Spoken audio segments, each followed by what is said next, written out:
Welcome back to my art channel. In this art vlog I thought I'd check in on the whole October art challenge project, but mixing it up with a first look at the Beren Lúthien illustration as well, an art haul featuring new paints, favorite brushes and a trip to Seoul for some travel sketches.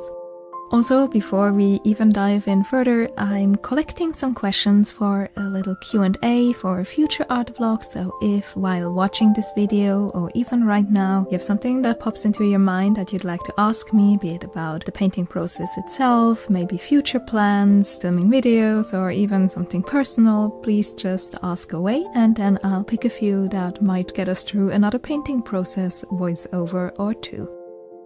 I have to say I'm pretty proud of being on track with these illustrations, though I did struggle and had to squeeze in some quick vignette drawings on some days. Here I was drawing another Windows into Dracula scene illustration in traditional ink and gouache. I used both ink black and ivory black to have a more varied color palette here. This shows the scene of Jonathan approaching Dracula's castle, seen from his coach window. One of these is the reflection in the glass, the other is the actual view through the window, and I wanted to express that with different shades of black. In my previous art vlog, all about starting Inktober, or in my case, DRACtober, I talked more about the color palette I'm using and the preparation that went into this. So here, I'm really just diving right into the actual painting process. These small gouache illustrations will turn progressively darker as the book goes on. But for the very next day, I had a simple portrait of Lucy just happily collecting her letters. On the same day, I also started this tarot card inspired illustration of Count Dracula himself. There will be 3 total of these, and I'm saving them for a separate video in which I also show my scanning and editing process for traditional art, as I prepare them for printing. Let me know if you have any specific questions for that one, as I'm currently editing and preparing some more footage for that. That illustration was impossible for me to finish in a single day, so I tried to just push through with the small Lucy illustration instead. Bram Stoker's Dracula is an epistolary novel, using letters sent between characters, diary and journal entries, the occasional newspaper article, all to tell the story. So I'm constantly adding paper and letter symbolism to my illustrations. This little drawing also mirrors a graphite portrait drawing showing Lucy later in the book. In that she's already under Dracula's spell with an eerie, unsettling look that I wanted to balance out here with this earlier, cuter stage. It's always easier to start multiple illustrations than it is to finish them, so I'm keeping track of finished art for this daily illustration challenge, not of how many I'm starting. It's been working quite well for me this way, as I get to wrap up some of the more elaborate illustrations slowly over multiple days. When you're watching this art vlog, you may have a similar experience as I did while editing. Art style whiplash. There's glimpses of those graphite portraits, the full acrylic paintings, the cute little ink doodles, the gouache drawings, but also landscape travel sketches and elaborate fantasy art. Where in all of this is the art style? Where is the consistency? As someone who started in 2 completely opposite art fields, scientific visualization and manga art, this has been my art journey problem since forever. I've always had multiple interests and my paintings would shift with different materials and subjects. That caused a lot of insecurity, and I often felt that having to bounce back and forth between client work, marketing storyboards, cute watercolor art, and more or less realistic approaches was hindering my development. I still feel like that looking back, but I also think that this winding road, or the multiple winding roads I was on, have led me to where I'm now. It took longer than walking in a straight line, but it's giving me a lot of freedom and flexibility, and each art style now feeds into the other. Filming these videos for YouTube and seeing them like holding up a mirror to my art has helped a lot, as I can see the line connecting it all more clearly. Have you struggled with your art style? Where are you in your art journey, and do you know exactly what you want to pursue always? I hope that I can both focus on the art I love the most, while still having room for experiments and new forms of expression. All the lovely, kind, thoughtful comments on these videos I've been getting, be it painting process or art vlog, have given me so much more confidence in showing these different parts and being honest about the insecurities behind them at the same time. And I hope we can all continue on that path of varied yet hopefully deeply personal art.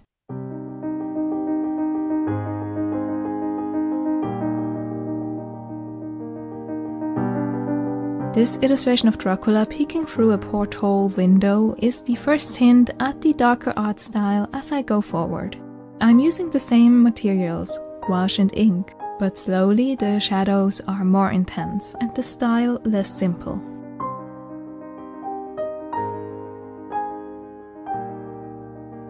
Honestly, the weather being pretty bad for most of early October helped with my progress. But on a rare sunny day, I wanted to enjoy Jeju nature. I'm trying to approach this challenge in a healthy way, leaving room to relax, and especially on days when I'm already drawing all day on client work, I kept the evening's DRACtober art quite simple. If you're attempting a challenge like this, take care of your health, take care of your wrists and fingers and elbows. With time, the strain can really get to them, and I personally regret a lot of late nights and tight deadlines in which I definitely overdid myself. For the next few days, during which I was very busy, I went with cute little ink illustrations, no color at all. I've got so many ideas for this art scene that I want to include, but not all of them suit a full illustration. So this lizard fashion drawing here felt like a lucky discovery, as I fell in love with this simple line-focused art style. I think it looks quite charming even if it's simple, kind of vintage, like an old fairy tale book, but still suits the more modern look of my other art. It's also such an iconic scene of Jonathan seeing the Count climb out of a window like a lizard. And while I have a proper acrylic illustration inspired by that horrific vision, that one ignores the kind of silly-looking lizard fashion description for a more surreal approach. So I think this is a funny little companion to that illustration, and I plan to put it into the scene on the page immediately after.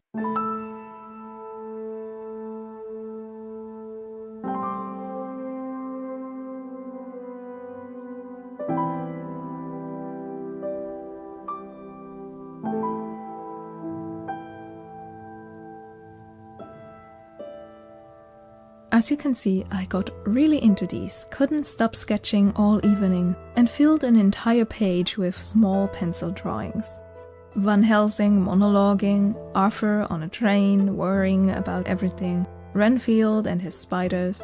And since there was some room left over on the paper, I also sketched 2 upcoming gouache illustrations, featuring Dracula's brides, seen, quite literally, through Jonathan's eye, and an illustration of John Seward and Renfield symbolically framed by a pair of glasses, as Dr. Seward inspects his patient. I know that this isn't in the spirit of a daily art challenge, but honestly, I don't care too much about a legalistic approach like that. When I'm in the flow and feeling good about sketching, I might as well continue instead of sticking to strictly 1 illustration a day. A challenge is meant to motivate, to give direction, and maybe a sense of community, not to restrict or create anxiety.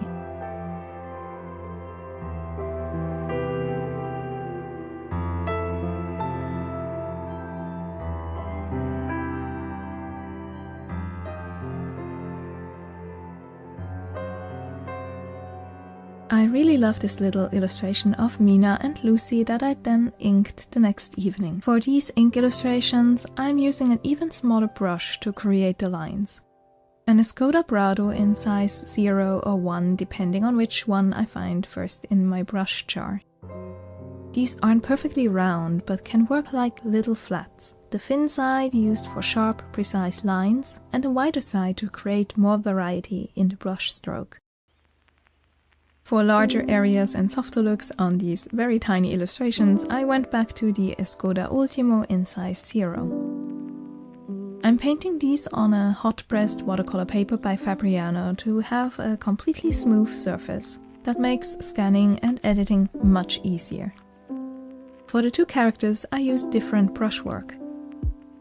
Mina's design and painting process is all about straight lines and sharp edges, while Lucy's design is full of curves and waves to capture two different personalities even at this tiny size.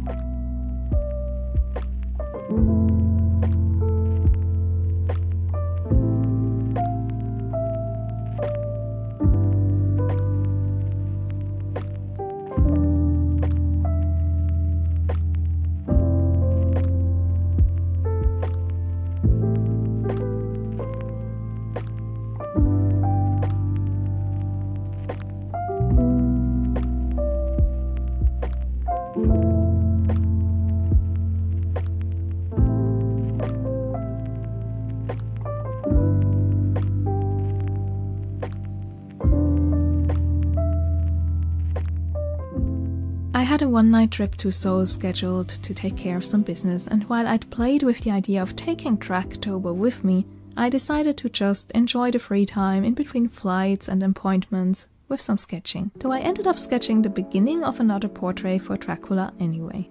My first stop after running errands was the homie art shop. Shipping to Jeju is expensive, and I love actually looking at art supplies in person instead of ordering online, so I had a whole list of things to buy. Not on that list was this gorgeous blue shade that I'd never noticed before but immediately fell in love with.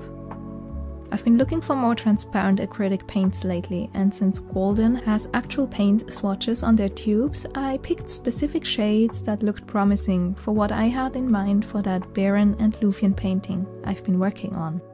A zinc white, transparent red iron oxide, Van Dyke brown and the anthraquinone blue that I'd just discovered made it into my basket, but I also restocked on pencils, including a couple brands to experiment with that aren't sold at the Jeju art shop, and then I discovered paper that I'd been looking for ages and couldn't resist. The Strathmore grey tone paper looks perfect for value studies.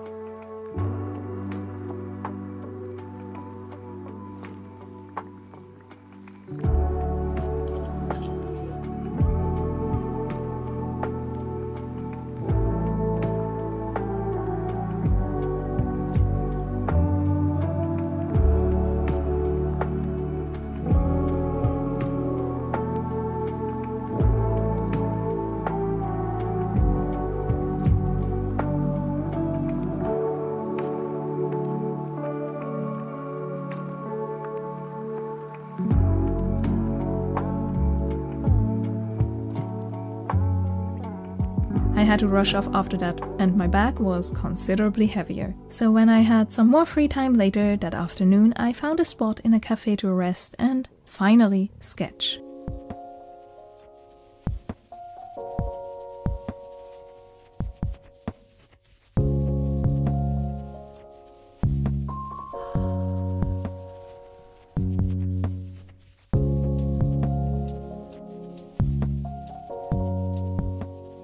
I've got my usual gouache DIY travel palette with me, and filming this made me realize that I should probably clean it at some point. In color studies like this one, I'm trying to learn more about colors from observation, while still keeping it quite loose and simple. I'm slowly getting better at controlling this water brush, and think that I actually unlocked some kind of block I had with this tool and gouache paint on this trip. Though that's for tomorrow.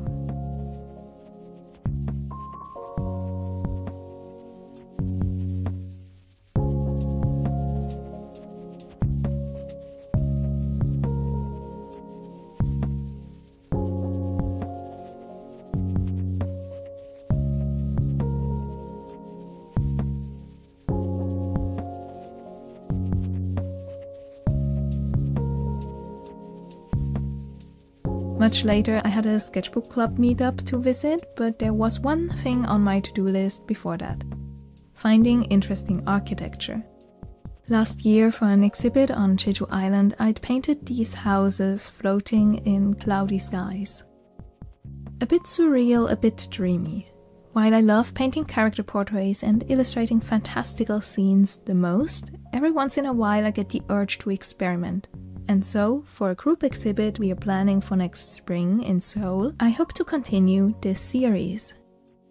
A rooftop cafe in Yongsan gave me the perfect view of both old and new buildings, and while the light of the sunset changed too quickly for me to properly capture in a sketch, I felt very inspired by this ultra-wide format and would love to approach a similar scene with floating, dreamlike buildings on a large, wide canvas.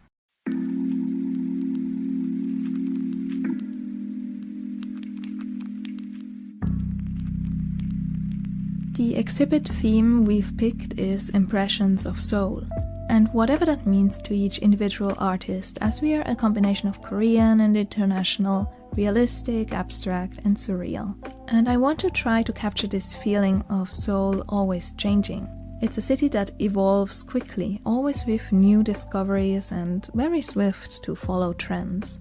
But that also means a disappearance of old neighborhoods, gentrification of entire areas, and sometimes a sense of being adrift in this large city. I hope I can bring some of my love for the older parts of Seoul onto a canvas, while still keeping that sense of wonder and dreamlike surrealism. More sketches are needed before I can dive into the actual paintings.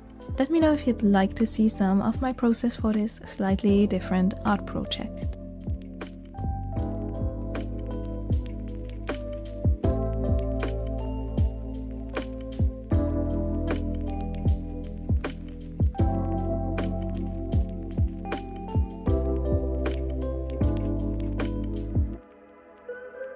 In the end, I was a bit late to the meetup because I discovered this tiny shop all about cat illustrations on the way.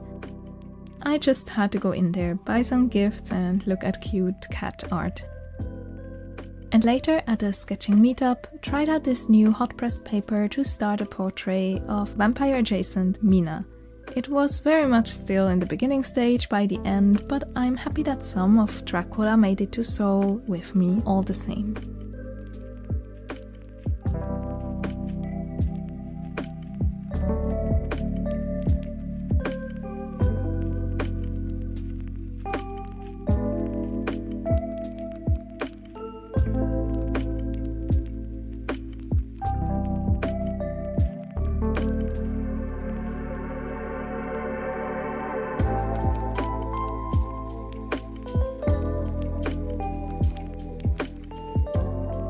The next day we had a meeting to plan that exhibit in spring. Large paintings can take me months, so I'm already churning over ideas and collecting inspiration. And here I went to the city early so I'd have some time to visit Doksugung and sketch there. While I want the main painting to be a wide format city scene, I'd love to also paint several smaller, more minimalist pieces of floating houses, traditional palaces or temples, and so took some reference photos here.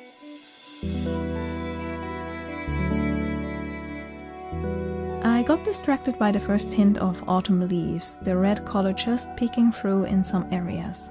On this cold-pressed paper by Arche, the gouache paint used with a water brush acts similarly to watercolors, and I experimented with transparent versus opaque paint layers. This is where I finally felt like I got the hang of this medium combination. Transparent layers for the background, building up to create interesting textures, and only using white gouache paint and opaque layers at the very end for this overall airy feel. I'm really happy with how this sketch turned out.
our gallery exhibit, discussion and way too much coffee, I had to run one last errand before already flying back to Jeju. I hate flying, especially for short stays like this, but visiting Seoul for a variety of things, be it embassy visits, for documents, medical specialists, work appointments, but also more pleasant occasions like these artist meetups and family visits, has become a more and more regular part of my life.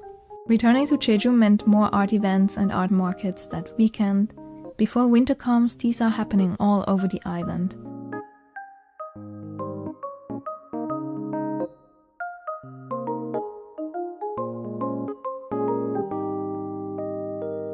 Whenever we have downtime during these events, I like to sketch, so I actually finished this Mina portrait here. I'm kind of amazed that I'm still on track at this point. I think having those tiny ink drawings for especially busy days, so that I could always finish an illustration even if I sat down just before midnight to prepare my ink. Those really help to make the one illustration finished per day less intimidating.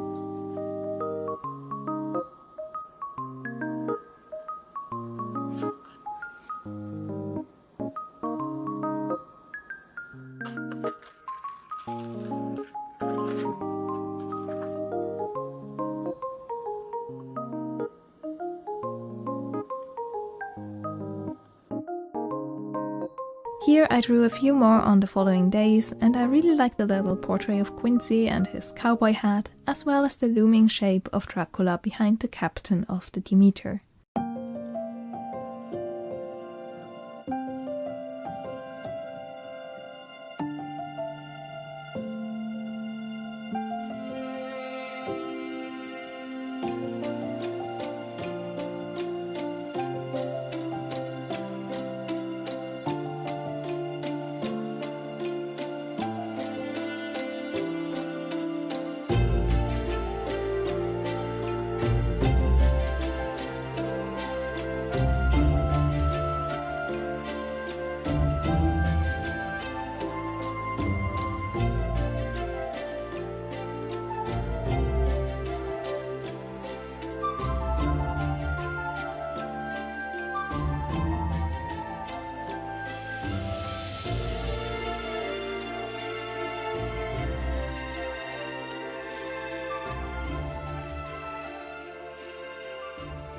Whenever I had time or ink left over, I also continued this window-filled illustration.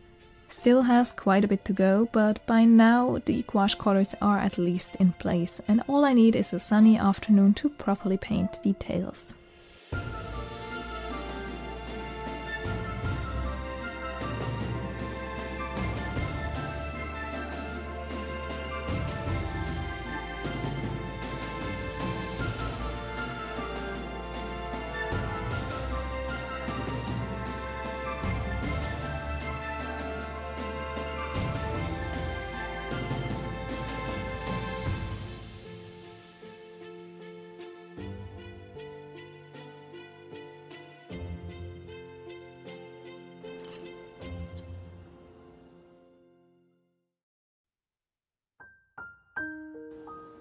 If you remember my detailed sketchbook art vlog about this illustration, showing a scene of the Silmarillion, well, I'm not very far with it yet.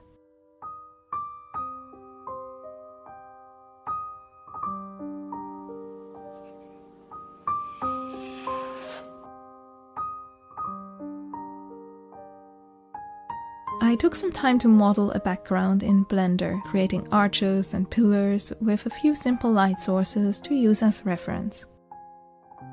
I always have to force myself to take this extra step, as I tend to ignore backgrounds or just wing them. But for this low camera angle and trying to paint with a greater sense of space, the rendered images, while simple, turned out to be incredibly helpful references.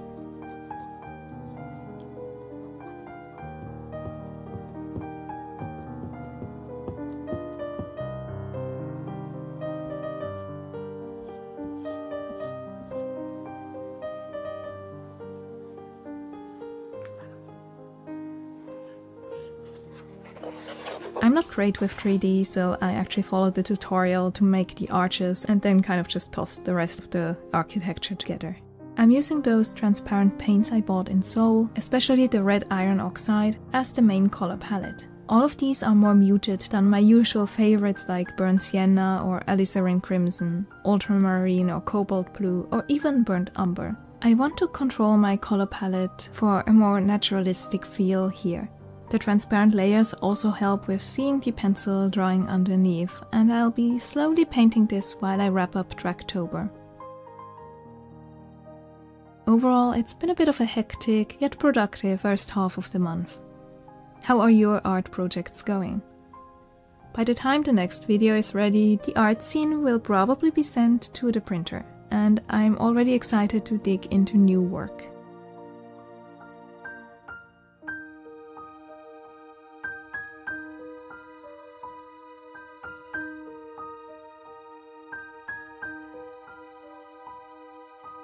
Thank you so much for watching, and I hope to see you in future art videos.